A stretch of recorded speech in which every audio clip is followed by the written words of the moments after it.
right. I think there are You're right. I think there are many parts appears to be contradicting, That's right. right? Yes. So some people say that the Bible makes people confused. Mhm. And it can if you don't bother to like dig into it and look at the languages and, like you said, study the context. Okay. Yes. And there is a different range for context. Yes. They should take hermeneutics, like Okay. you did. Okay. Thank you. You're welcome. Thank you for coming to class today. All right, let's see, where are we? We have Helen, we have Heavenly, we have Ann, we have Richard this morning, Wendy, Suchi. Who else? Who else? Who else? Is Helen there? We have both Helens here. We have one Helen online, Heavenly Helen Lee, and then we also have the director of our Bible college, Helen, here in the classroom. Is she there in the classroom? Yes. Helen, say hi to Ann. 안녕하세요, 앤. Oh, good. 안녕하세요, 앤. 예, 안녕하세요. 예, 반갑습니다. 네. 날씨도 좋아요. Beautiful 네. weather. The typhoon passed. 아마도 Yes. 기도하셔서 좋은 것 같아요. Yeah. The sun has come out. The sky is so beautiful. So blue. And maybe the air will be very fresh today. Yeah, so clean. What are you doing inside? Come out. Go ahead. 나오지.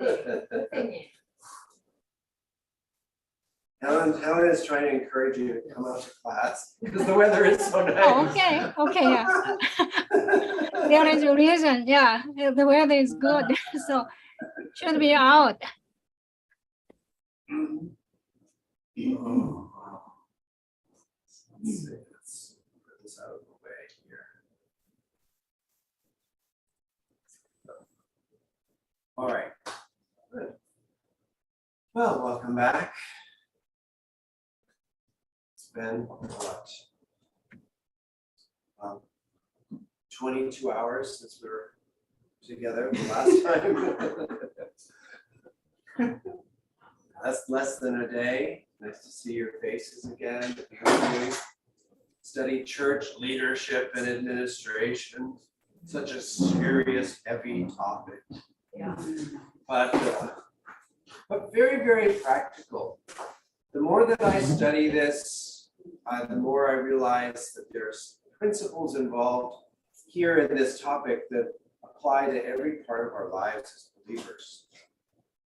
And we're going to be learning a lot about, proper ways to communicate, proper ways to love people, proper ways to care for people. Because we're not just a cold, heartless, money-making organization. We are a living organism, as we said yesterday. We're part of the body of Christ. We're members in particular.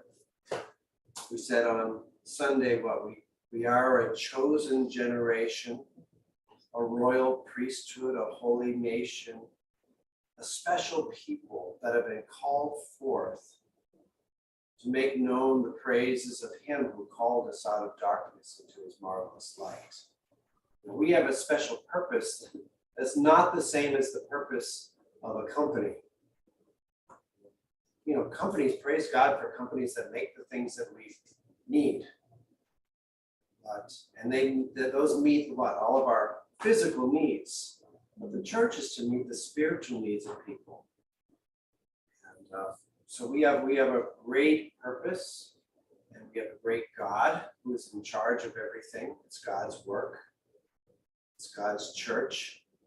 And this is what we're learning about is, okay, how would God have us run the church as an organization that is an organism at the same time? How would God have us treat people? How would God have us interact with each other? What's the order that God would have? What is the spiritual element of the organization that is the church? So yesterday we were talking about the pastor's role in a board-governed church. And we mentioned that the pastor should take the role of what we would call like the CEO. Like he would be the leader of the church.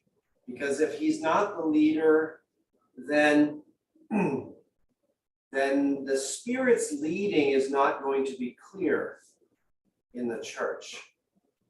If the pastor is in some role where he is equal to all the other spiritual elders in the church, then there's not going to be a distinct leader, a distinct vision, a distinct voice that is expressing what the heart of God is for the vision and for the mission of that assembly.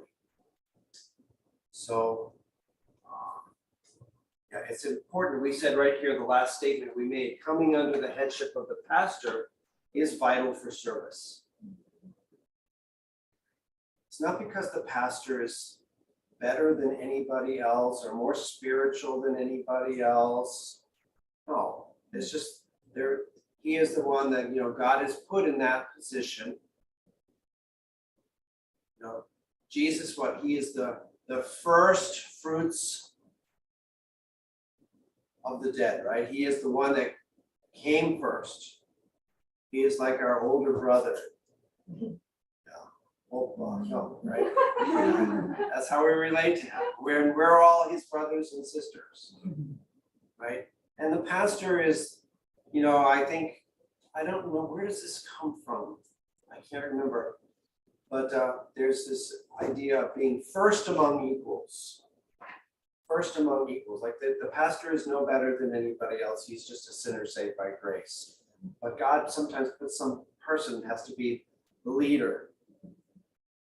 And he's learning right along with everybody else, all about God. He just tries to stay, a few steps ahead of everybody else. So it appears like he knows more. All right, so let's keep going here. Father, bless this class. Thank you for everybody that's able to join us. Continue the healing work that you're doing in people's lives today. We pray once again for Helen Lee's grandson in the hospital, that you'll take all that pneumonia out of his lungs, making him a very healthy, happy little boy. Bless his parents as well. Bless all Helen's children. We pray that maybe you're using this situation to draw them close to you. We pray for Teresa, Hong Jun, and the other members of the household that may be suffering from coronavirus. Lord, totally heal their bodies as well. And again, make them happy, healthy individuals. In Jesus' name, amen. All right. The pastor in a board-governed church has several roles. First of all, he is like the chair. We call it the chair, the chairman of the elders board, and he has the most influence since he is the leader. Okay, the elders have the oversight and responsibility for the local assembly. Okay, they are the government of the church. There is also a trustee board that is handling the practical business of the church. Trustees are approving budgets and making sure insurance policies are in place. The trustees have to approve church policy and employment standards that protect the church. They're dealing with all the ordinary temporal business, because we live in this world, right? We have to use money. We have to have insurance. We have to obey the laws. We have to make sure that, we have the fire marshal who comes and visits our church and is inspecting, all of our smoke detectors and things like this. We have the gas company that comes in and checks the gas. Like, we can't say, hey, we're a spiritual organization. You can't come in here and tell us what to do about our smoke detectors and our fire alarms. No, we have to comply. We have to comply. Okay, and so these people are handling all that day-to-day details of life that allows the church to continue its operations. In addition to being the teaching elder, as many churches term it, okay, sometimes the head pastor is called the teaching elder. He's the one that regularly gets up in the pulpit and preaches and teaches on Sunday mornings, Wednesday nights, or whenever the midweek service might be. The pastor is also the head of the administration. Okay, so he is a spiritual head, but he's also supposed to be like an operational head as well. Okay, he is the one who has the ultimate responsibility for what happens in the church. As such, he is responsible for the faithful execution of church policies as set by the trustees and approved by the elders. If you think about like a democratic government like we have in Korea or in America, like the president is considered to be part of the executive branch of the government. They're supposed to make sure that the laws are faithfully executed. Okay, the legislature makes the laws. The courts interpret the laws and say whether or not they're fair or if they apply in certain cases. But the executive branch is responsible for making sure that the laws are kept. Okay, so this, in a sense, that's what the pastor is doing. The pastor hears from the trustees and the elders. These are the policies, these are the procedures, this is how we're going to use the money. And the pastor has to oversee this and make sure that everything is done decently and in order. And he can do this in a spiritual way. He can do this in a spiritual way. The pastor is thus both over and under the boards. This is an important principle in just regular human government. We say that no man is above the law. No man is above the law. The same law that applies to everybody else also applies to the president of the country.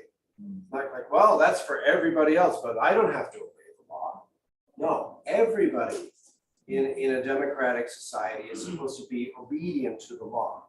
So the policies that are in place for everybody else in the church, the pastor should also abide by those policies. So he enforces the policies for everyone, including himself. Okay, but he is overseeing it as well. His word and his vision lead the boards. Okay, the boards make decisions based upon that word and vision. Now, sometimes the pastor will say, hey, I think we should do something, and the other elders disagree. And the trustees say, no, we're not going to do that. There's no money for that. There's no budget for that right now. The pastor doesn't get to have everything that he wants, because that's just reality.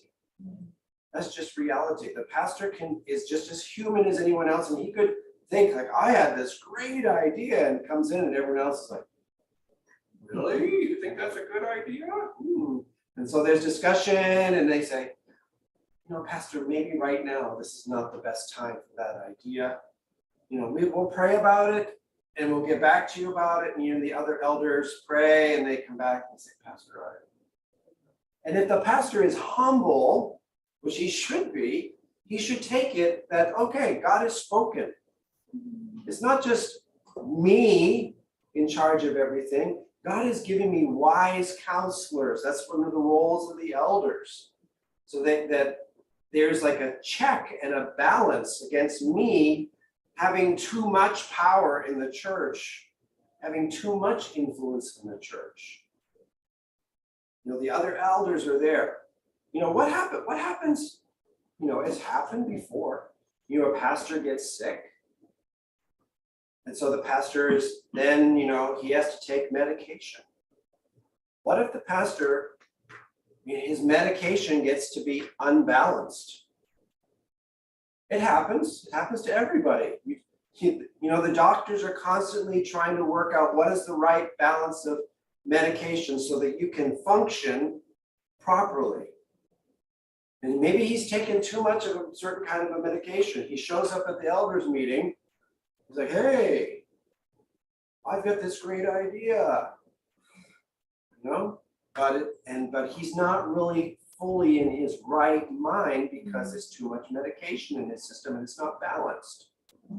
Are all the elders supposed to say, well, he's the pastor, he said it, so we should do it, even though it makes absolutely no sense at all? No, we would not do that. We don't do that. That's one of the roles, is to make sure that the pastor, what he says, is really from God. Is really from God. Okay. So the boards make decisions based upon the word and the vision of the pastor. If it's truly of God, it's going to happen. There will be money for it. Everyone will agree this is the right thing to do. And it will go for it because it can't be stopped. Remember when there was the big discussion about the disciples and the apostles, and all the Sanhedrin got together and they were so angry, like, oh, they don't do what we asked them to do. We put them in prison, they get out of prison, they go right back to talking about Jesus. We can't stop them. And remember, Gamaliel got up, and what did Gamaliel say? If this is a work of God, it cannot be stopped. But if it's not the work of God, it's going to go away. It's the same thing. If this is truly the vision, if this is truly the mission, there's nothing that's going to stop it from happening because God is in it. Okay, so as a pastor, if I say, hey, I think we should do this, and and I have my godly counsels around me and they've been hearing from God too, and they say, no, Pastor Dan, maybe you should pray about that some more. Let's talk about this some more. And if I'm humble, then I'll say, wow, you know what? You're right. You're right. I take it that you have heard from God. Because you're godly men, you're godly women. I'm going to listen to you. There must be something else God wants us to do. He can influence the elders board by leading the meetings. As the chairman, he's in charge of the meetings. He influences the trustees by taking needs to them in his role as the administrative head and as part of the elders board, which appoints the trustees. Okay, so if he has a role on the elders board, like he gets to decide who gets to speak next, how long they can speak, and so on. He has that power because he is the chairman in those elders board meetings. He can go to the trustees and present the idea, the vision, and say, is there money for this? Can we use these resources for this? Once a board makes a decision, he abides by that decision until a constitutional process changes it. I wrote changes twice. Okay. So only should be there once. All right. So, yeah. So again, this is the same principle I mentioned. He is under authority himself. The pastor is under authority. The church will observe this and see the pastor as a man both in authority and under authority. Being under authority will add to his authority and God will be glorified. Yes. I have a high level of, I guess you would say, distrust of anybody who seems to think that they are above the policies, procedures, the laws, or whatever. Like, I don't have to do this because I am so-and-so. You sound proud and arrogant to me, and I don't want to submit to you if this is the way you're going to be. We don't like it when we hear about people in government who seem to be using the government for their own benefit, and they seem to think that they don't have to obey the laws like we do.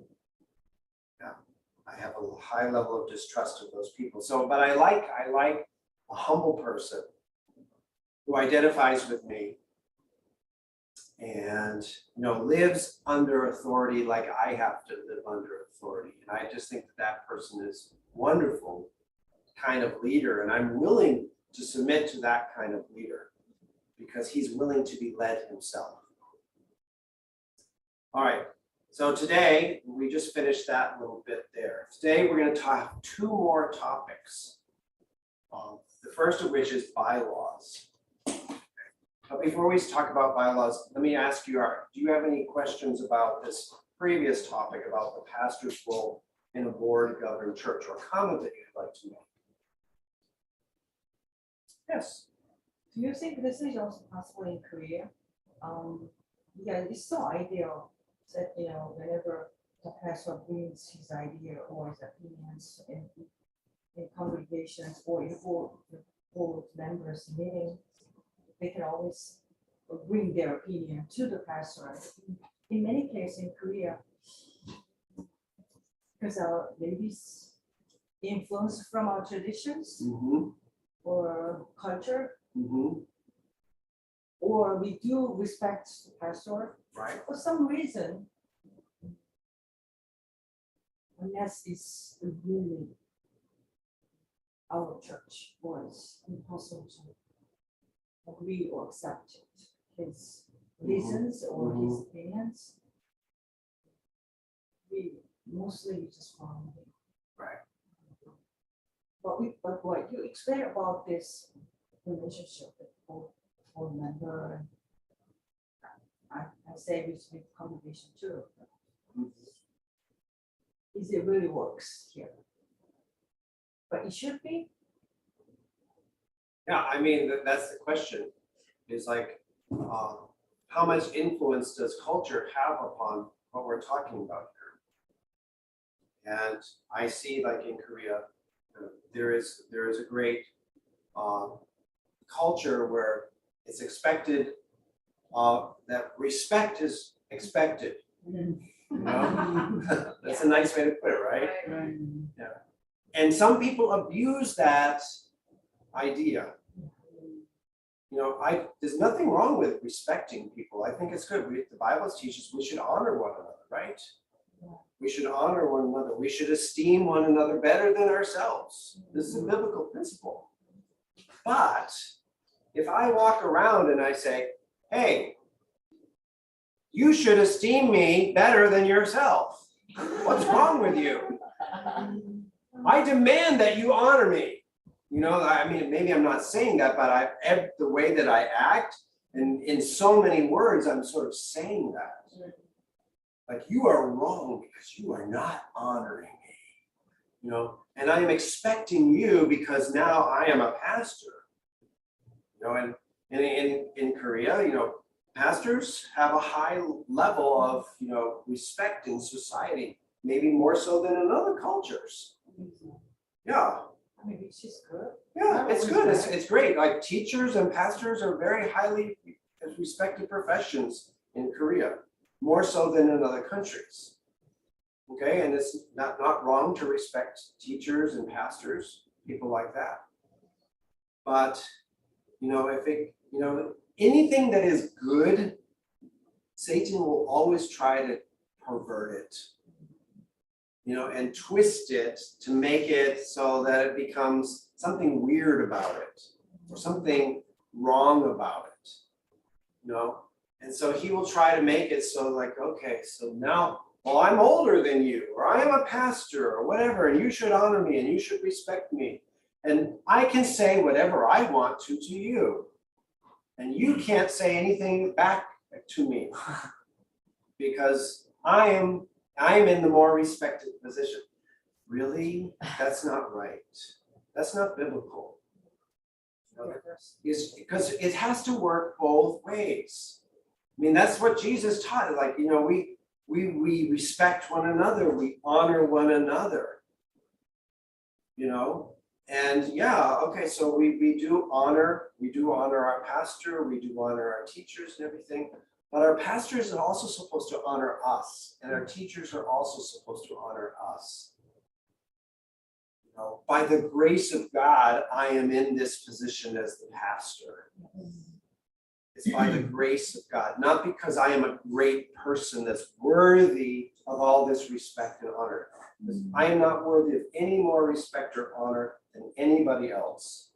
It's just the grace of God that he has me here. And that should make me very humble that I have this position. Because God gave it to me, God can take it away if I abuse it. You know, but that's like a foreign concept sometimes. And it's like something that we have to learn. We have to learn it in the church. And so like, I realize that that's going to be hard in Korea. It's going to be hard in other places as well. We have to recognize that church culture is not like the culture that we find anywhere else in our society, for the most part. Church culture is different. In fact, the church is very countercultural. It's becoming more so, even in the United States, where the things that we profess to believe and the things that are our convictions and things that we uphold become increasingly unpopular. You know, and people are saying, you know, the church is bad. The church is bad. The church is against human rights and all these other kinds of things. And it's like, oh, we love people. But they, you know, Satan's always in there trying to, you know, bring the church down in people's eyes so that people talk about like, we don't need church anymore. We should get rid of it. We don't need the Bible anymore. They're always saying that we should move on. We should progress into something new and better, according to, you know, human wisdom, which is, you know, just getting worse and worse. So yeah, so I mean, for this to work in Korea, it would have to be something like we learn it, where we are teaching it, because it is very countercultural. Yeah. And for some people, it's hard for them to accept this, especially if you've lived this way and this is the way that you've been surrounded by this your entire life. You know, and yeah, and we want to encourage the healthy part of respect and honor, and then we want to also say like, this is the unhealthy part. You know, when we look at the church, you know, the early church, you know, it was growing very healthy, and then Satan started to move stuff in to the church, you know, and you know, pretty soon, all of a sudden, we're talking about, well, you know, the Pope is the head of the church. Where did that come from? Where is that in the Bible?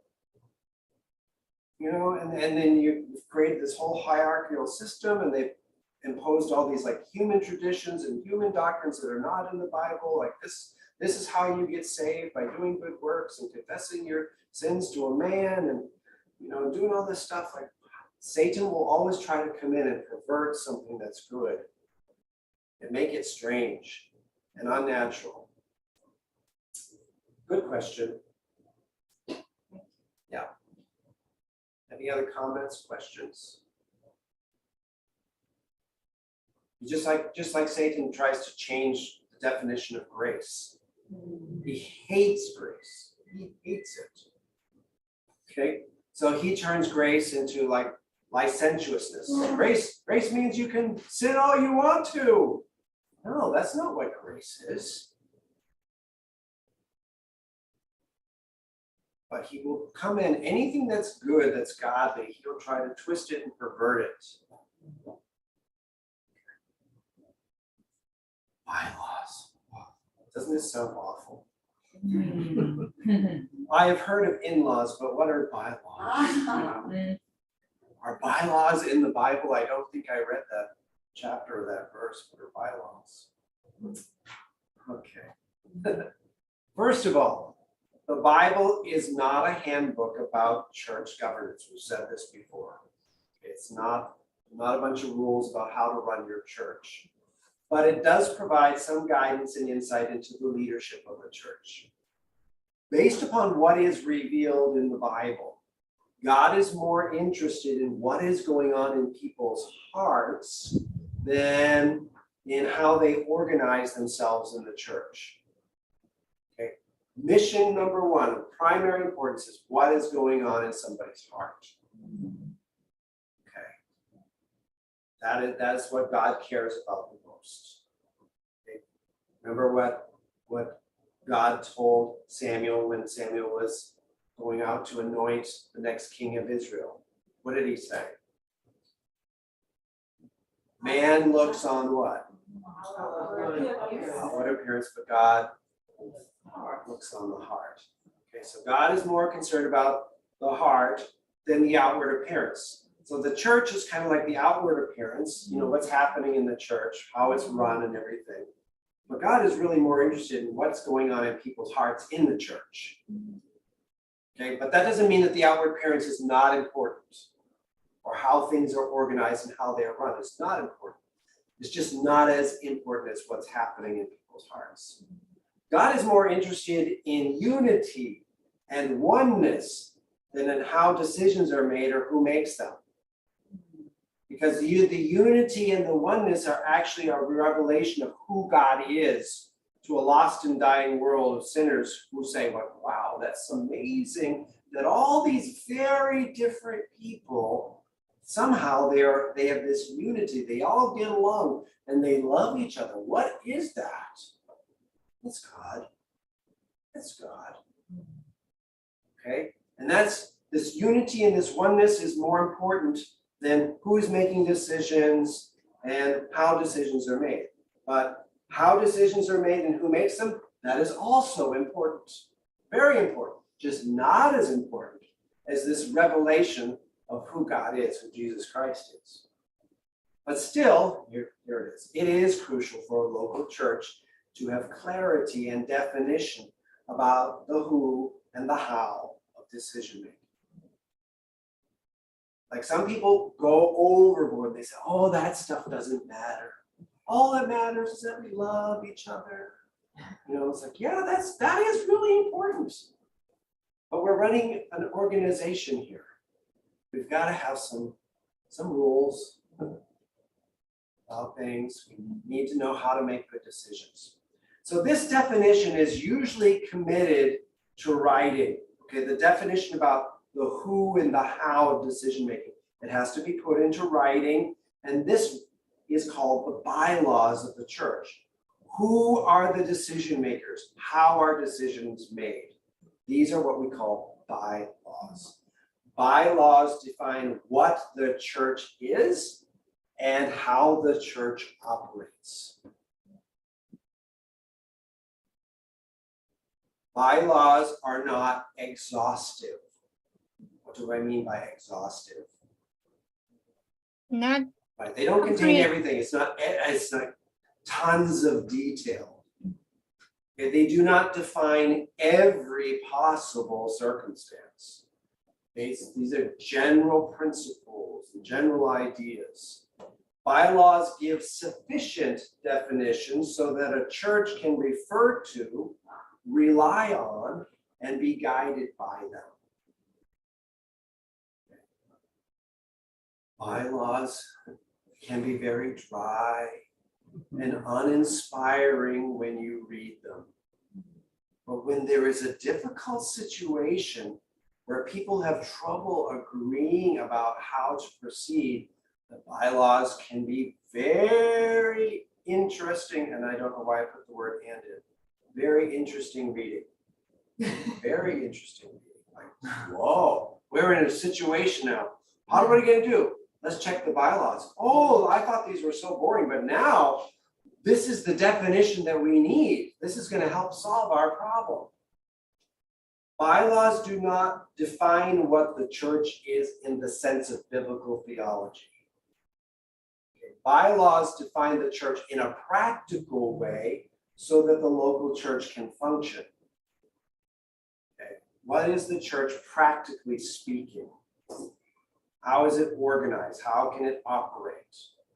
Not like maybe like its bigger spiritual definition of what the church is.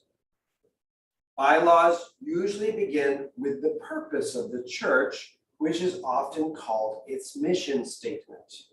And here is an example of a mission statement of a hypothetical church. The Living Waters Church exists to preach the gospel of Jesus Christ to the lost and to minister to the faithful.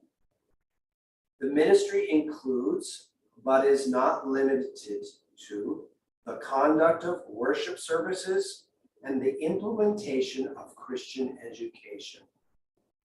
So this is the mission of our church. We are reaching the lost and we are ministering to believers, okay, the faithful.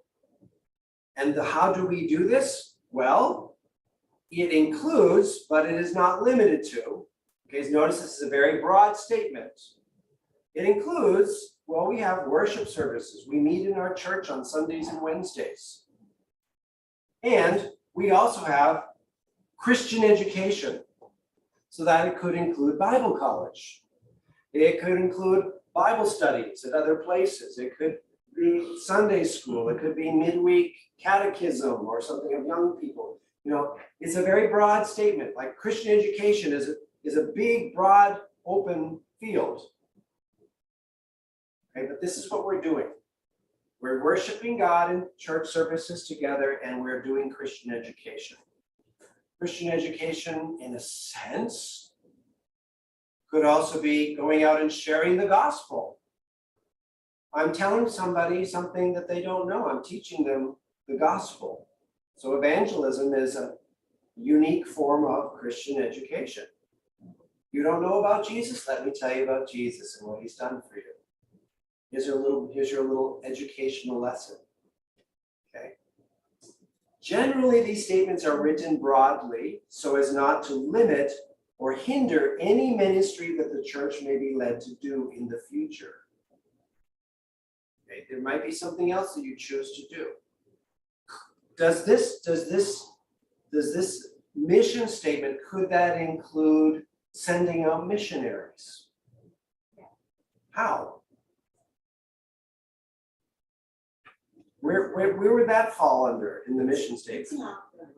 Reaching out to the lost, right? Okay. Christian education. We could go to another place and we're telling people, teaching people about Jesus. Okay. So missions could be included in this. Could running a Christian bookstore be included in this? If you wanted to have like a Christian bookstore in your church as part of your church ministry. Yes. Yeah. White coffee. And have a nice cafe included with it. Yeah.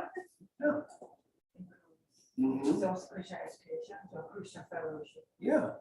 Yes. Okay. So you can see this, but if you had too narrow a definition of what the church is, practically speaking, then your own bylaws would prohibit you from doing those things. You would have to change your bylaws to allow you to do those things. But if you have like a broad definition like this, which includes many different possibilities, then you're okay. Some churches have very specific missions statements. Their limited mission statements help them to focus on specific ministries that church has been called to and ensure that church resources are used to that end. Like think of a Salvation Army church in an inner city. They might have a very specific mission. They're reaching out to sinners, really, mostly, in that community. And they're reaching out to maybe to alcoholics and drug addicts and homeless people and all kinds of these people. And they're trying to draw them in. They're a very evangelistic kind of a church. They're there to win souls to Christ. so they have a very narrowly focused mission for their church. Okay, they're not going to be running a Christian bookstore and a cafe, probably. They're not probably going to be sending out lots of missionaries because they're just focused on reaching the lost in that particular location. Okay, so all of their time and money and other resources are focused on that particular mission because this is what God has called them to do, and they have this conviction. Okay? Some churches are very missionally oriented. Like their goal is to send out as many missionaries as possible throughout the world. And this is a major emphasis of what they do in their church. And so their church mission statement probably says something a lot about missions. And so maybe they have a Bible college, which is training people to become missionaries so they can be sent out. Okay, so this is a very particular vision that they have for their church. In a Bible-believing church, the Bible defines the mission statement. Bible teaching from the pulpit defines what the ministry of the church should be. You know, and it's not wrong for a Salvation Army church just to focus mostly on reaching the lost. Because that's a vision from God. Does the Bible talk about that? Yes. Go ye into all the world and preach the gospel, make disciples and teach and disciple and so on. Yeah, there it is right there. You know, some churches take different parts of the Great Commission and they focus more on one than the other. Okay. Others take in the whole thing. Okay, we're going to reach the lost, we're going to send out missionaries, we're going to have discipleship, we're going to have teaching, we're going to have Bible colleges and Christian schools, we're going to do the whole thing. Okay?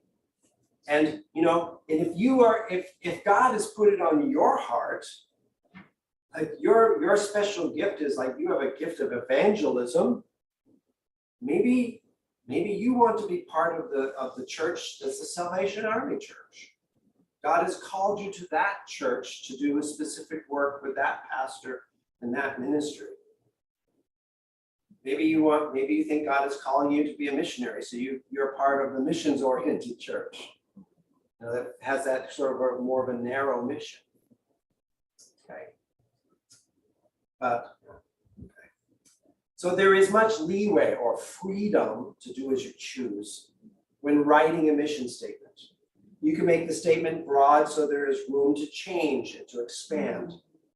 But there is no leeway for vague language when writing church bylaws. Okay, so the mission statement can be broad, and it doesn't have to be super specific. It can be a little bit vague. Okay, but bylaws cannot be vague. Bylaws should not leave much, if any, room for varying interpretation. Okay, we always hate it when people who you know are guilty of a crime find like a loophole in the law. They find a loophole in the law, a little way of escape so that they don't get punished. Like, oh, but I found out a way that the law doesn't apply to me. Woohoo, and I'm not going to jail. Where's the justice in that? Okay. So we want to make sure that bylaws are written in such a way that there's no other possible way to interpret them. Okay, bylaws are legal documents. Any ambiguity in the bylaws can lead to terrible problems when they are needed to mediate a situation. There are some Christian lawyers who specialize in helping churches put their bylaws into words, because they're going to be legal documents. They're going to be on record. They're going to be on file. If your church ever gets into a problem, runs into a problem with the law, you know, lawyers and judges are going to be interested in saying, well, what are your church bylaws? What does your church say is allowed to happen, not allowed to happen, and so on? Who makes the decisions, who doesn't make the decisions, and so on? And how are decisions made? So you need to have them written down very well. Now, the first element of bylaws is to define who makes the decisions. This does not mean the individuals, not like, well, Sujin and Wendy and Dan, they make the decisions. No, it doesn't name people by name. Okay, it just says, well, we have an elders board, and this is how the elders board is structured. So in a local church, the supreme governing body would be the board of elders. The other boards, such as the trustees and appeals boards, exist to complement and assist the elders board, not to displace or compete with it. So we say, okay, in our church, we are governed by an elders board, and there are this many members that this person is the leader of the board, that everybody has one vote. In some places, they will say the pastor has 2 votes. They do that, but that would be clearly stated in the bylaws. Okay. Yeah. And so that it's written out as plain to see. The language of the bylaws must be made clear. What governing body has the supreme authority to make decisions. Whenever something happens, everyone wants to know, well, who's in charge? Who's responsible for this? Who is in authority? Who should have prevented that from happening if it happened? Who is going to take the responsibility for this thing? Then there's the other boards. They mentioned the trustees board, and then he also mentioned the appeals board. We haven't talked about that yet. But they will have limited and they'll have defined duties. So that could also be set out in the bylaws. The second element of bylaws is to define how the boards are populated, or how someone becomes a board member. How does someone become an elder? How does someone become a trustee? Generally, the board of elders would be self-perpetuating, meaning that it elects its own members. Okay, for the board of elders to maintain its supreme governing position, you would also appoint members to the other boards. So in the beginning, when the church is becoming organized, the church is recognizing people who have the qualities, they meet the biblical requirements that are set out, especially in Paul's church epistles, pastoral epistles, for the qualifications for an elder. Okay, and so everyone recognizes that. They lay hands on them and they say, you are our elders. So maybe in a church, smaller church, maybe you've got 5 elders, and one of them is the pastor. Okay, so you have a small elders board because it's a smaller church. Okay, and then so when you write your bylaws, you're going to say the elders board consists of 5 elders. The elders, now once the 5 elders are in place, then it's the responsibility if an elder should die or retire, the other elders seek out and find somebody to take that person's place. An elder should know the qualifications of another elder and have the wisdom to properly choose somebody else to fill a vacancy on the board of elders. So that's what it means, like self-perpetuating. Once it gets started, elders choose other elders to fill the spots. So if let's say that the pastor, who is the chief elder of the church, the head elder of the church, if he should die or he should retire, who makes the decision then in this kind of a church about who becomes the next head elder?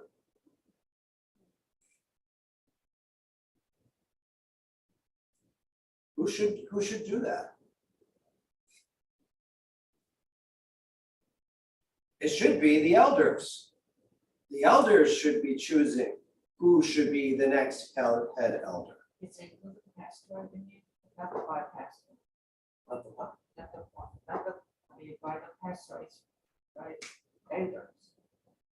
So I'm saying, let's say I am the head elder, I am the pastor of the church. If I die, okay, I'm not there, right? All right, so now that you need a new pastor, you need a new head elder. Who is going to make the decision? Who takes my place? It should be the elders.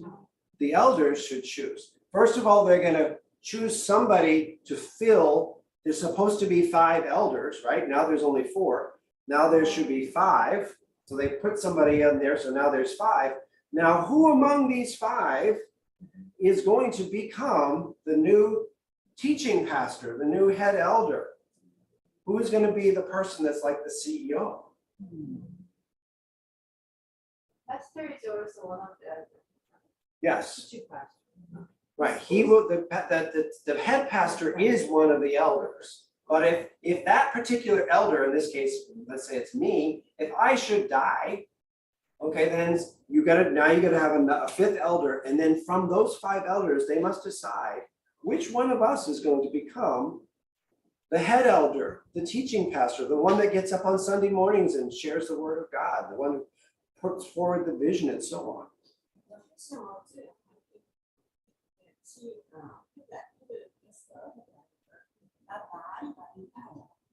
Oh, if he retires?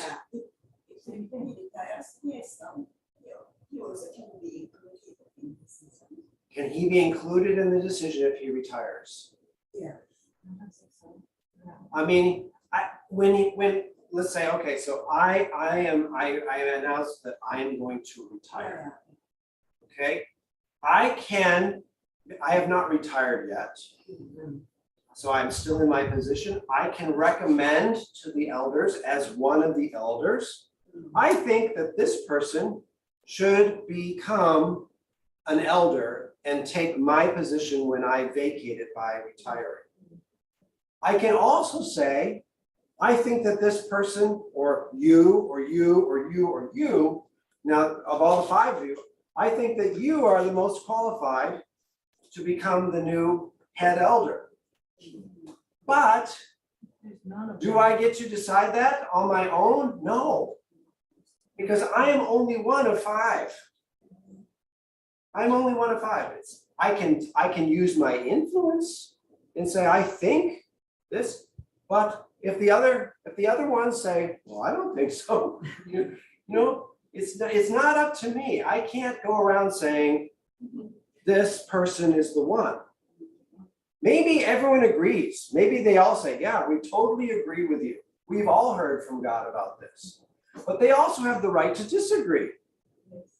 And they can say, no, Pastor, we respect your opinion, but we've prayed about this and we really feel that this person is the one to take part. And the pastor should say, you've heard from God, that's great. But what if there's none of them? What if it's none of them? Yeah. What do you mean? Many times they kind of hire or ask the pastor comes in outside of church, not among the elders. Well, that would be in the bylaws then. That would have to be in the bylaws, but in most cases, like in this kind of a situation, it should be one of the elders. Now they could say, okay, Pastor, you're leaving. Okay, we think that this person who is not part of our church should come and become an elder in our church, and then we would make that person to be the head elder. Like you could say, like Greater Grace has so many pastors over all the entire planet. We've got 700 something churches around the world. And let's say, Baltimore has 11 elders, and Pastor Schaller says, I'm going to step down. I'm going to retire. And, I think that, okay, don't take this the wrong way. It's never going to happen. Yeah. But he could say, I think that Pastor Dan Dunbar from South Korea should come back to Baltimore and be made an elder, and that he should be the head pastor of this church. he could say that, and they could all agree, and then they could say, do you want to come back and do this? Pray about it. Okay, so it's like they could call me from somewhere else and put me in that position. They could do that for anybody. Now, it doesn't have to be someone that's presently there on the board of elders. They could say, yeah, there's a pastor over there. We know him. He has the same vision. He's part of the same mission. We would like him to fill your vacancy. And then we also think that he should be the next head elder. I mean, that happened in Baltimore, right? Pastor Schaller was serving as a missionary overseas. But he was called back. They thought this man is the best person to take the former pastor's place. Yeah. The 11 of the elders are all the pastors, or? Yes.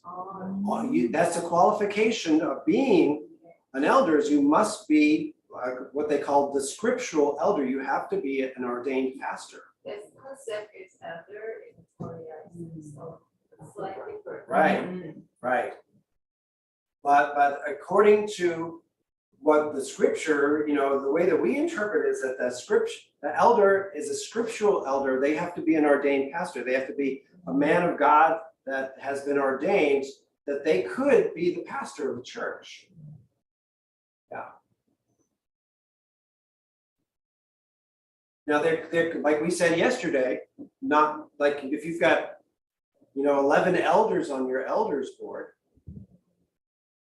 maybe some of them have great administrative gifts, and maybe some of them have great some kind of other ministry gifts, but their gift is maybe they're not great pastor teachers, like preachers and teachers.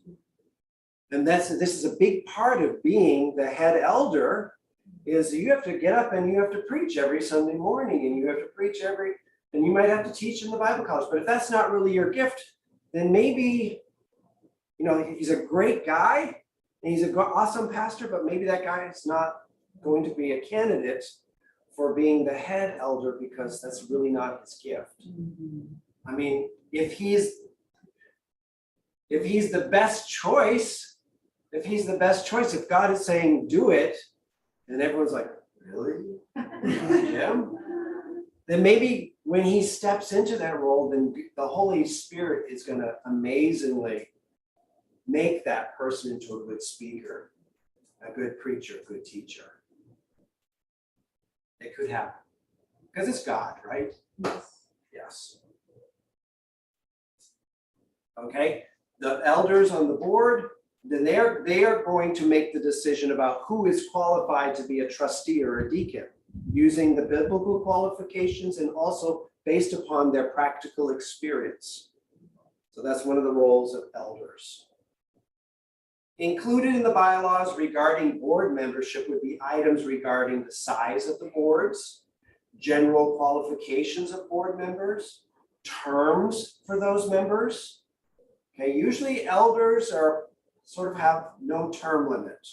I mean, they're elders for a reason, because they have a lot of experience, and the longer that they serve, the more experience and the more wisdom that they have. But for like a trustees board, you might say, okay, you can serve for 2 years. And then we decide again whether we want to keep you on for another 2 years, and so on. There's also necessary language to define circumstances under which a board member could be removed. Okay, what if something happens, and some elder gets in a big sin, big trouble? Okay, even though his appointment is for life, does that mean that he cannot be removed, even though he's gotten into big sin and big trouble, and he's not repentant? There has to be a means by which, a process by which somebody could be forced out of that position. Okay. For example, qualifications for the board of elders might include holding an ordination from a recognized church and adherence to the church's statement of faith. So these are some qualifications that you could have. The next bylaw item would be to define the duties of board officers. Okay, there should be the chairman, the leader of the board. There could be the vice chairman. There could be the secretary and the treasurer. The board chairman role is a position of influence since he can set the agenda and decide who will speak and for how long.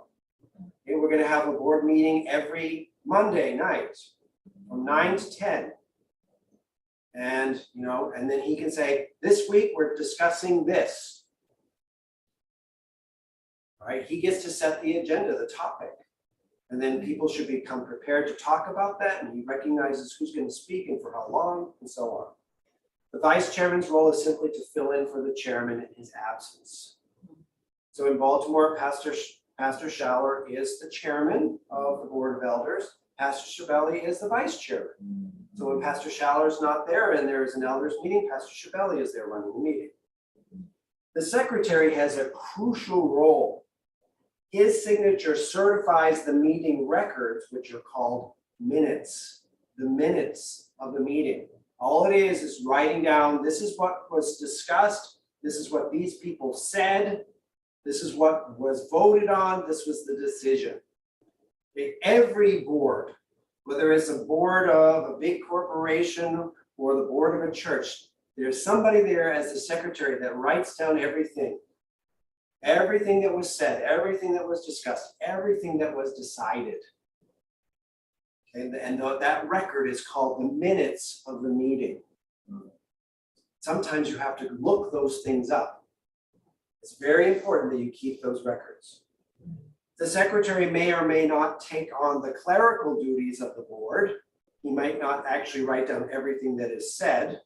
He might have this responsibility, but maybe he's not good at typing everything down. He might bring an actual secretary to the meeting who is actually good at that. But he is responsible for making sure that those things are written down. He is responsible for keeping records of these in a safe place. That's his job as the secretary. So it is his responsibility to ensure that the clerical duties are done in such a way as to guarantee the completeness and availability of records for the board. So maybe he brings in somebody who's really good at typing and listening and doing all of that at the same time, where they write shorthand. At the end, when everything is written up, he has to review it and make sure it's complete. Oh, wait a minute, you forgot that so-and-so raised this point. Please make sure that that's in there. And then when everything is okay, then he signs his name, like this is complete. Yes? Does he or she write down all the words that's spoken? You don't have to write down every single word that's said. No. You just write down the most important things. Like somebody's talking about their grandchildren, during the meeting, sometimes people get off topic or they tell a joke. That doesn't have to be written down. It's just the things that are the important items that are being discussed and being voted on. Yeah. Yes, good question. Secretary means the party. Party secretary, but close to scribe. Yes. More like a scribe, like someone who's just keeping records of what is being said in the meetings. That is important. To add on her question, the important things that are being said in the meetings. Yeah. Not like, oh, what do we want to eat next week? I don't know.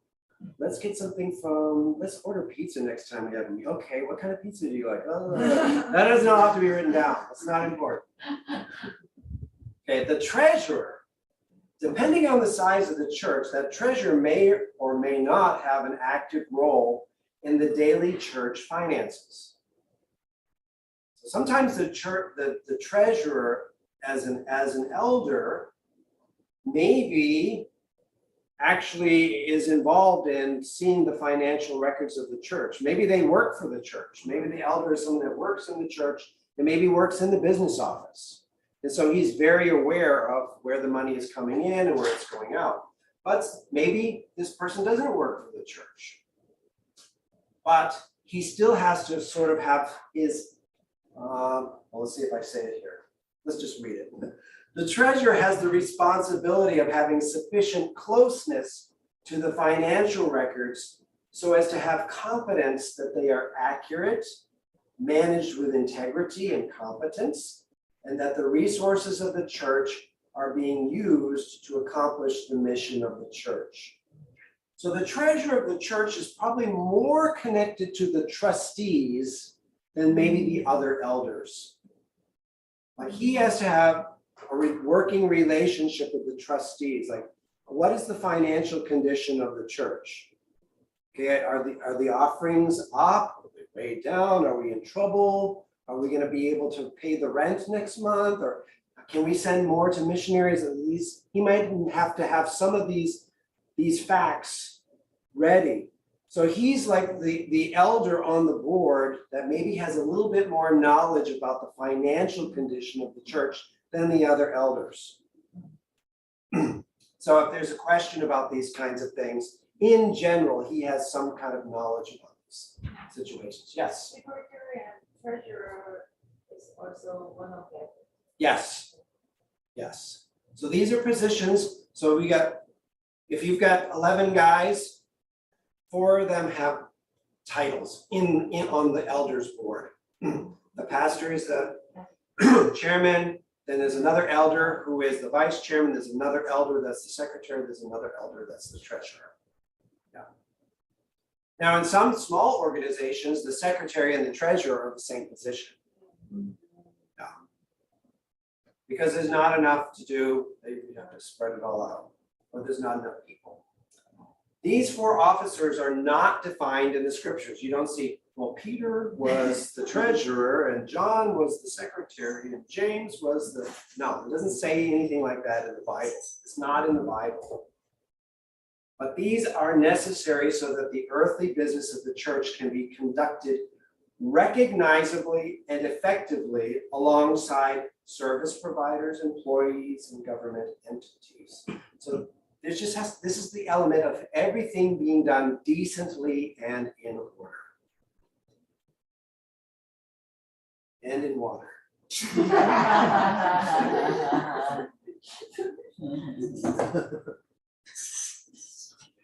All right, this is the last thing we'll talk about today. We mentioned minutes.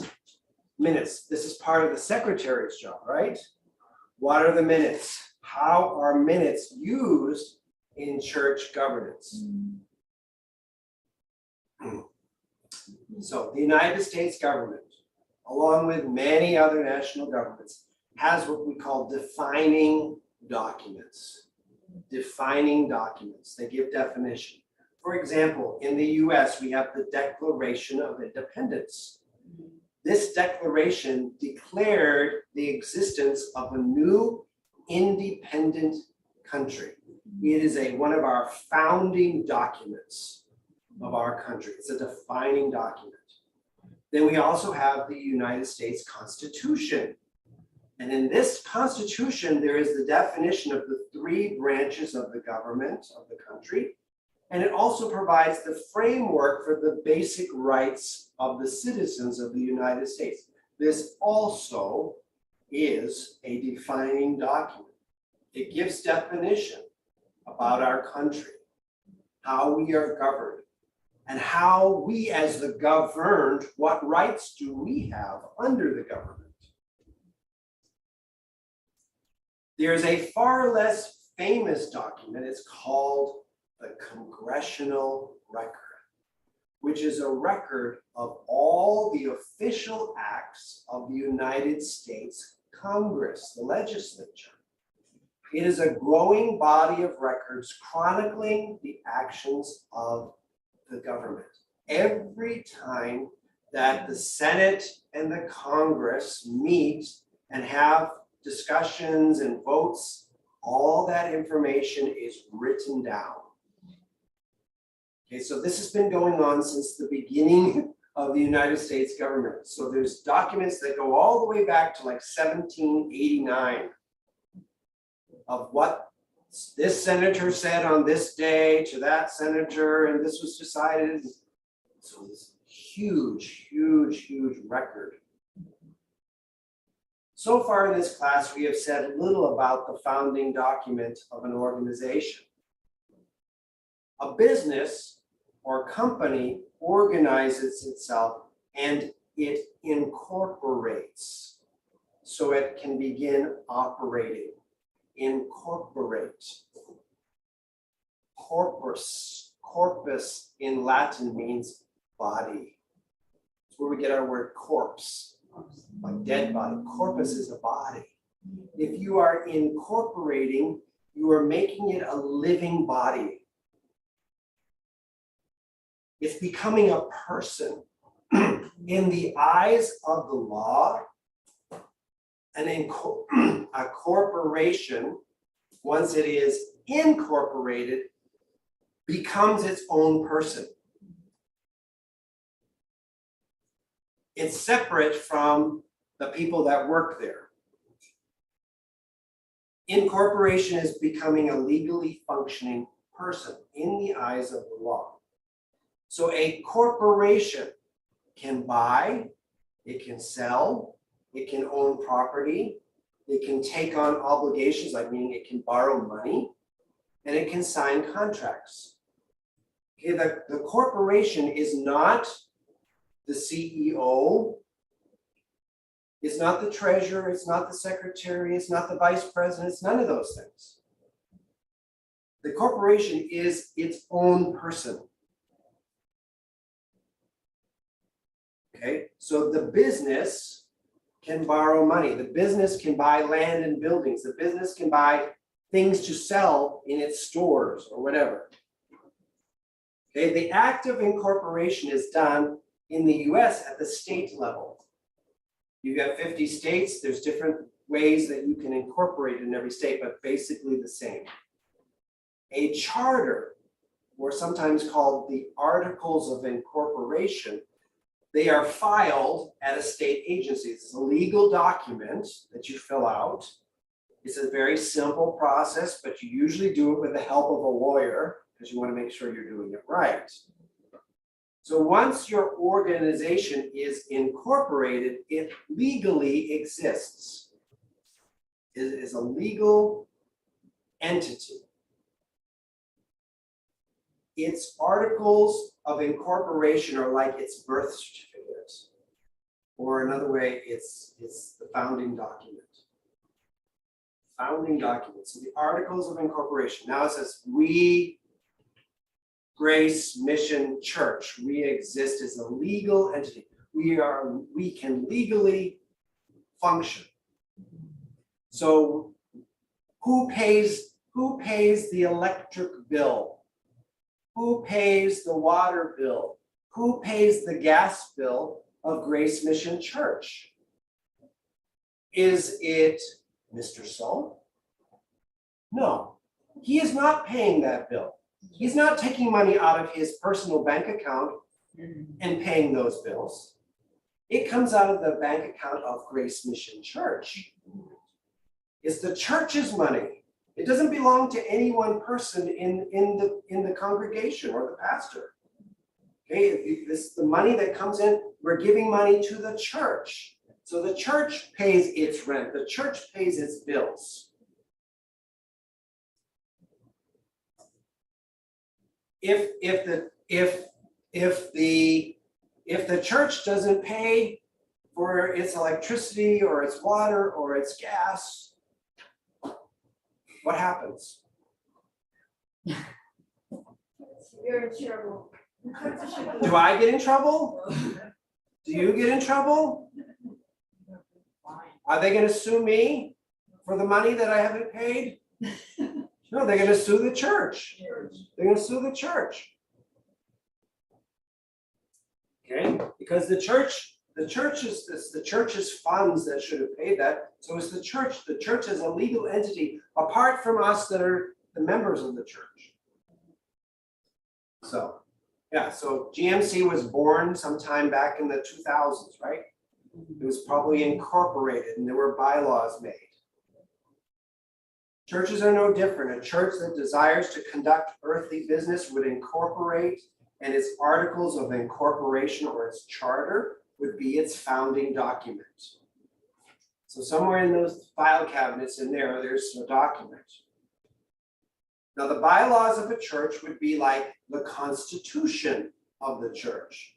It defines who governs, just like the US Constitution says. You have a president, you have senators, you have representatives, and you have the Supreme Court. Okay? It also, the bylaws tell who can serve on those bodies and how they can exercise their governance. How can they make changes? How can they tell people what to do? The final important document important to an organization is called the minutes of the organization. The minutes of the organization. So the minutes of the organization are like in America, we have the Congressional Record. The record of everything that was discussed and voted on in the Congress. Minutes are not a single document. Okay? The Articles of Incorporation can be fit on one piece of paper. Okay, bylaws might be a few pieces of paper stapled together. But the minutes, they're just getting more and more and more and more as time goes on. It's an ever-growing record of the proceedings of the various boards that govern the church. Minutes are an official record of the official acts of the governing bodies of an organization. The word official is repeated several times for good reason. When a governing body meets and makes decisions, it is crucial that these decisions are clear and that there is a permanent record of what was decided. Human memory is faulty, and human recollection is always biased by personal perception and preference. I remember, I could swear that Sujin said this. I never said that. You know? And then he says, well, I think Pastor Dan is right, you know? And Wendy says, no, I was there too. Sujin didn't say that. And we could get into a big fight, right? Well, let's look at the minutes. Let's see what actually was said, right? The existence of properly recorded minutes accomplishes two clear objectives. First, they record the decisions that were made. Committing these decisions to written form forces a more rigorous thought process that memorializes what was and what was not decided. When done well, the record can be understood, and more importantly, it cannot be misunderstood. Okay, so we put down exactly what happened. This is exactly what we said we would do. And sometimes it even says, and we also said, this is what we will never do or we will not do. So it's very clear. Even though there were some people who said that we should do this, it was decided that we would not do this, but we would do this. So it's very clear what was decided and maybe even what was not decided. So it records both points of view, but it comes out very clearly that this was the final decision. So there's no misunderstanding in case these arguments come up. When a question arises later in time, if the church has the organization consciousness to refer to the minutes, like, wait a minute, instead of arguing, let's go back and look at the minutes. Oh, that's a sensible thing to do. Much discussion, confusion, and controversy can be avoided. Without the written record, board members will leave a meeting and have conflicting recollections of what was decided. We forget so fast. You can walk out the door and like, what was the message about? Pastor Dan said something. It was in the Bible. I guess I'll go home and watch it on YouTube again.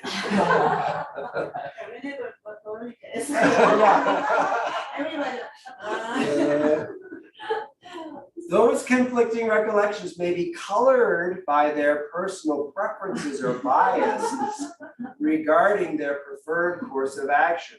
As I remember, I think Inge said this, and I agreed with her, so that must be what had happened, right? With minutes that are, just to be known, able to be found and actually referred to, The black and white record of the meeting will end much of the controversy and bring peace to the church. Yes, that should be the end of it, right? It should be the end of it. The second, related by clear accomplishment of minutes, is that they established the legitimacy of the decisions that were made. Okay, legitimacy. Was the decision made properly? Was it just two people who got together and had a meeting and said, hey, you want to do this? Yeah, I think so. Do you vote for it? Yes, I do. Here we go. It's like, oh, wait a minute. What about the other 9 guys? Where were they? That was an illegitimately made decision. There wasn't even a majority of the people there. Okay, but if you say, okay, there was this many people at the meeting, which is the minimum number that we need in order to make a decision. And there was this discussion. And this was talked about. We brought in this expert, we got this opinion, and we really talked about it, and we prayed about it, and then we came up with this decision. You feel like that is a legitimately made decision. It wasn't like, quick, let's just decide something. Okay, let's do this. Okay, bye. No, there was discussion, there was thought that went into it, there was a vote. No, it's legitimate. And so now people have confidence that their leaders are not idiots. Okay? That they're not just getting together to drink coffee and eat pizza and talk about their grandchildren. That they actually have something of substance that's being discussed at the meetings and that good work is being done. Now, just because you go through the process, this last thing says, this does not mean that the best decision was made or the wisest every time. But, time will show that, whether it was the best or the wisest thing. But what will be clear is that things were done properly. Okay? What is clear with properly run and minuted meetings is that the decisions were legitimate. They were made by the individuals or bodies that were empowered to make those decisions by the bylaws. Okay, it was the elders that made this decision. It wasn't the trustees. Okay, this was an elder decision that was made. This is the elders' business. So they were the ones who could make this decision, and they did. The decisions were made in accordance with the order outlined in the bylaws. The order, for some organizations, like if you have 11 people, there has to be maybe at least, they might say, 7 people there in order to have a legitimate meeting. You can't say, well, we're having a meeting and there's going to be 3 people and we're going to make a decision. Because that's not even a majority of the people there. Okay, so that has to be done decently and in order. This is a very important part in any organization. People may disagree with the decision, but at least they know that bona fide authority made the decision in the prescribed manner. The people that were supposed to be making the decisions made the decisions, and they did it in an orderly way. Human nature. It's predictable. When individuals do not like the outcome of a decision, they will question the process about how the decision was made. Church members can be especially prone to this type of response, and this type of conversation among church members especially damages churches. Okay? Oh, did you hear about? I heard this. They go back and forth. Like, I don't like that decision. Well, did you? I think that person said this. Well, this person said that. There's all this gossip that goes around. Church leaders are expected to be objective, wise, led by God, without personal motive, and they should be blameless. Trust is one of the key unifying factors of a church. And as was mentioned yesterday, that article in the newspaper about why people have stopped going to church, even though you can go back now, is a lot of people don't have a lot of trust in churches. They've lost some trust in churches. When a decision is made that some do not like, and those individuals question the process by which the decision was made, they are not merely questioning the procedural issues, like the way that the decision was made. They are bringing into question the integrity of the church leadership. But they're not questioning the process. Now they're questioning the people that are making the decisions. And they can believe that things are being done in secret or in an underhanded manner to cause a result that is not in the best interest of the kingdom of God. And this is devastating to a church when it happens. You know what? Pastor Dan voted for that only because his children are in the school. That's why he voted for that. That's why he voted that they should spend money to make the school bigger and give the principal a bigger salary, because his brother-in-law is the principal of the school and his children are in the school. Like, you know, that they're questioning like what are the motives of the people that are making the decisions. Okay, and so as an elder that is responsible for making those decisions, you have to be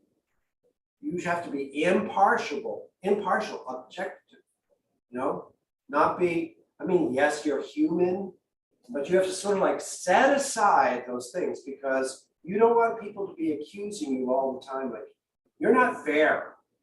You only vote for the things that you like. Oh, you say you're being led of God, but I know you just vote for the things that you personally like. No. This kind of situation can start with a careless statement. For example, a trustee leaves a trustees meeting after the board made a decision. A week later, his wife learns of a trustee's decision that she does not favor. She asks her husband about the situation, and he, because he has a fallible memory, expresses doubt as to what was said or how he remembers the situation. Well, then the wife goes and spreads the story that the board did not really make the decision it is reported to have made, or that the trustees did not agree with the board's decision. Now people in the church start talking.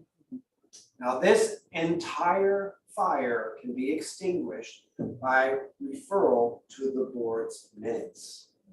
Those minutes, if done well, will have recorded that a meeting was duly called in accordance with the bylaws. It wasn't like three guys got together at McDonald's and sat down and said, hey, let's talk about this.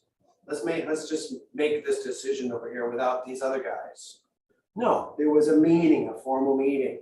Everybody was there. It was a legal meeting. The minutes will record attendance to quickly establish that the minimum required attendance, the word for that is quorum, the minimum required attendance. Quorum was present. They will record well-written resolutions that can be understood and cannot be misunderstood. They will record a vote in favor of the resolution, and the minutes will bear the signature of the secretary of the board. The case is over, settled by the official record of the church according to its foundational documents. Things were done decently and in order. Right. Now, to reiterate, this does not mean that the right, the best, or the wisest decision was made, or that it was what God wanted.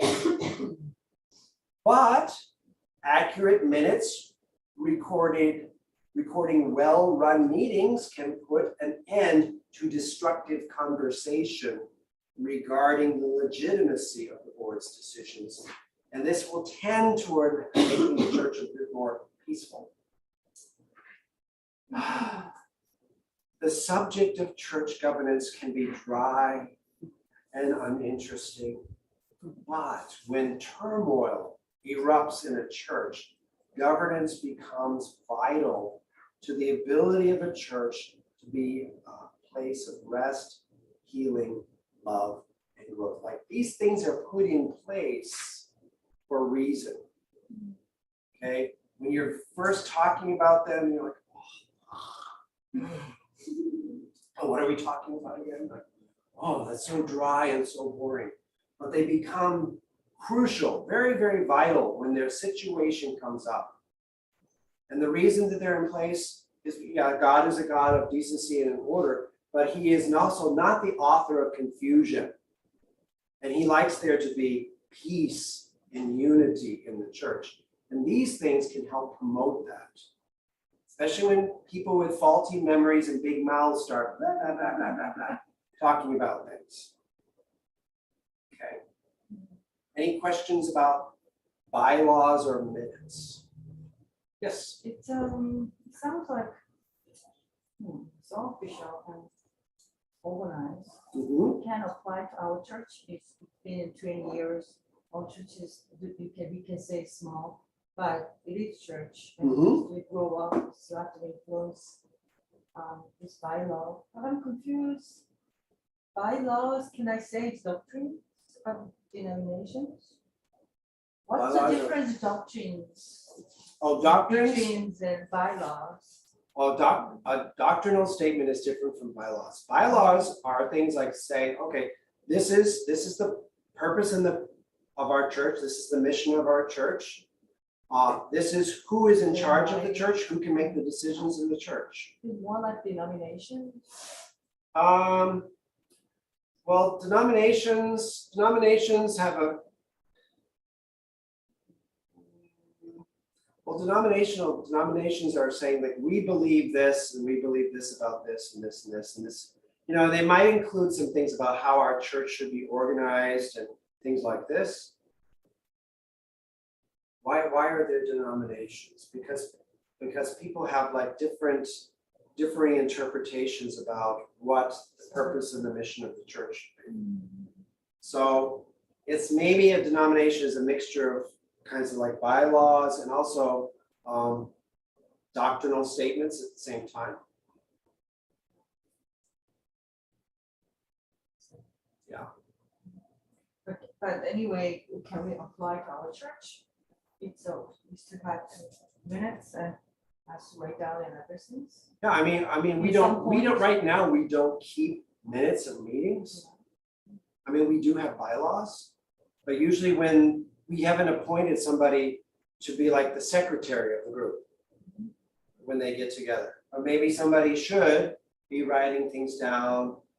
But it sounds like at some point we should be organized. Oh, yeah. Yeah, we can be more organized than we are now. Yes, of course. I mean, this is why we're teaching in the class. We're learning things like, oh, this is a good procedure. Maybe we could do this. Maybe we should do this. We should. Especially as we're going forward. Trustees, Yes. there is any qualification listed required to be a trustee. Well, according to the Bible, yeah, I mean, when you read what Paul writes about what are the qualifications for being a deacon, yeah, that's the same thing as trustee. You don't have to be an ordained pastor to be a deacon or a trustee. Are there some requires that the numbers at least a trustee? Yeah, I mean, if you're gonna have a board, you should have at least 3 people. Yeah, that's what I would think. Like one person being the trustee, you're in trouble. Because that person could, cheat with the finances and everything else. 2 people, if there's a disagreement, who's going to be the tiebreaker when they're making a decision? So, but if you got 3 people, then you could actually have a majority when it has to make a decision. Yeah, so usually like the smallest number of people that you want to have as far as trustees or elders go is 3. Then what was the main function? of the trustees? So the trustees are responsible for all the operational things of the church, the day-to-day details. They're responsible for taking care of, thinking things about like the building, making sure that the lights stay on, that the water is flowing, that the gas is working, that if there's vehicles that belong to the church, that the insurance is on the vehicles. They're taking care of all the really practical aspects of running the church. Okay, deacons, if it's a small church, also might be responsible for making sure that, that there's money for the lunches, that the Sunday school classrooms have what they need, that the bathrooms are being cleaned, that the building is being cleaned. all these kinds of really practical but absolutely necessary things. And they should also maybe have a little bit of like a financial sense. You know, they should be good at budgeting, you know, and properly, wisely using money or resources of the church. Are they supposed to be appointed by pastors or congregation? Well, usually, like what we're talking about here is usually the elders, if you have a board of elders, the elders can choose people and ask them, would you consider serving on the trustees board or the board of deacons, or whatever you're going to call them. But at the very beginning, we read in Acts chapter 6 that the apostle said, okay, these are the qualifications. You people, the congregation, you choose people that you think meet these qualifications, and then we will agree and approve and lay our hands on them. Or we might say, oh, well, we know something about this person that maybe you don't know. We're not going to accept this choice that you've made. So it can be either way, but usually in a larger church, you have elders that choose deacons. They recognize the qualities in those kinds of people, and maybe they recognize their gifts. Somebody could come forward and say, I'd love to serve on the trustees board.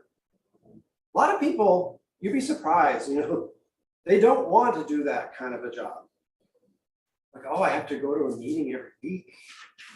Because they have other jobs. It's like, okay, so I go to church on Sunday morning and maybe Sunday night and maybe Wednesday night, you know, but I'm also supposed to come out on every Monday night to talk about church business for 2 hours after I've worked all day. You know, for some people, it's like, oh, that's a lot of time. And they don't want that responsibility, but other people, they love it and they feel called to do it and they're happy to serve in that capacity. You mentioned elders, they mean pastors, right? Yeah. According to this scriptural definition, an ordained pastor who could serve as an elder. Takes whole entire life. What do you mean? I mean, You can be an ordained pastor and, you know, okay, hypothetical example here again, because I'm just using the people I see in front of you. Your husband could be an ordained pastor and be a doctor at the same time. right.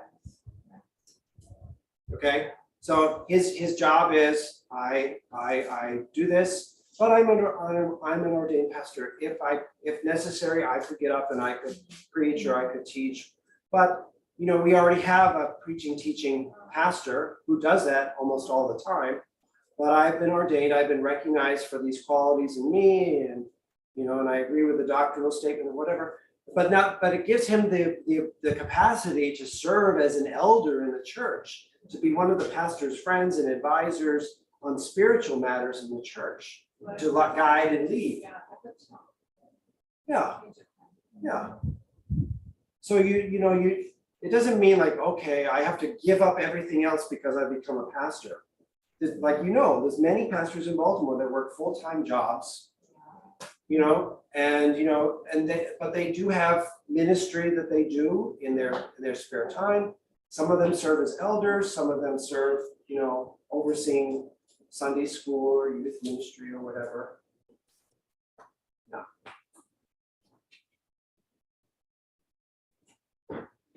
Any other questions?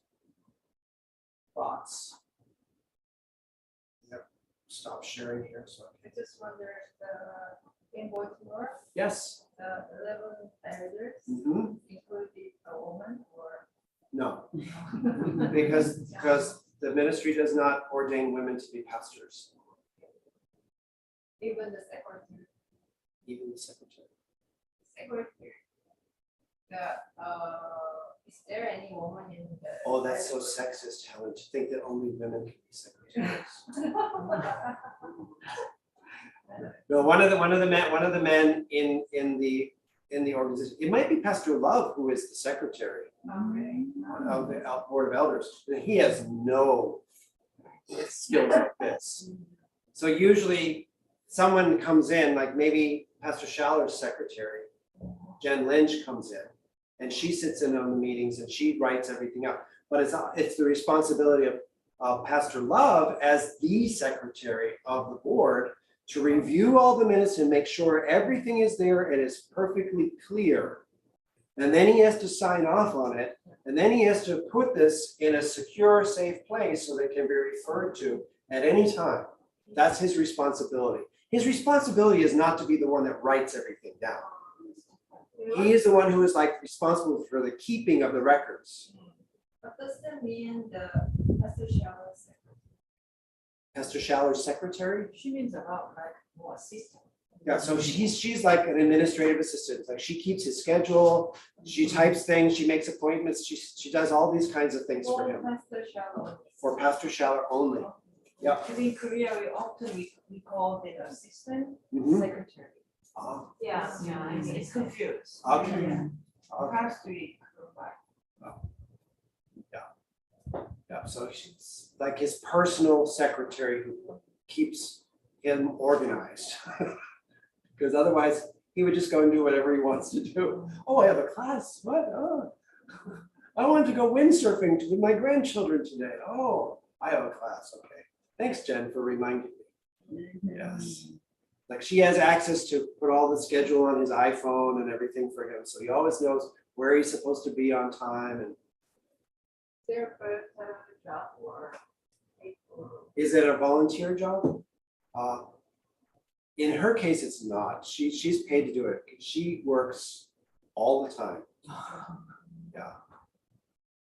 She is one of the busiest people on the campus because she has to keep track of him and be available, whenever he calls and say, hey, I need to go to France tomorrow. Well, I just heard that so-and-so's father died and it's the pastor's father, and I want to go there to the funeral. Can you find out if I can get an airline ticket to go or something? Yeah, things like that. Focus on what is job. Right. Do you feel like you need it? Do I need that? I'm not that busy. I can keep track. I can keep track of my life fairly well. Were you volunteering? No. You've got your husband to keep on track. No, I'm doing fairly well. Yes. I keep my own schedule, my own calendar. I know where I'm supposed to But be. it's coming in some point. Yeah. If it gets to that point, I'll be shouting out, help! Help, I can't do this. All right. Well, let's close. Well, Karen, you were able to come today. Hallelujah. All right, let's pray. Father God, thank you for this time today. Thank you for teaching us as we asked. And Lord, help us. Help us to understand. Help us to catch a vision of what you would like for us to do in our churches. Lord,